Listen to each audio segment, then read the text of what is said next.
Alright, in this video what we're going to look at is how we actually go through and do a subtraction between two cells. So once again, in our very basic spreadsheet here, we have our column B and column C with our number 1 and number 2.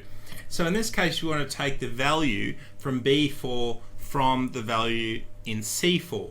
So to do that, all we simply do is go into column D4, we type in the equal sum, and once again we use the cell address B4, but this time we use the minus symbol, which you can actually find on your keyboard. It's currently up on the screen, a little picture, or on the number pad. And then we type C4, we hit enter, and you'll see that the value of 5 minus 4 is 1.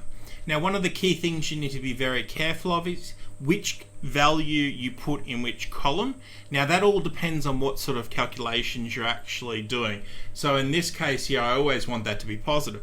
But if I was to swap the two numbers around and go, in this case, number 1 was 4 and then 5, you can see in this case the result would be minus 1. So you need to be mindful of what numbers go where if you are just looking for positive or negative numbers.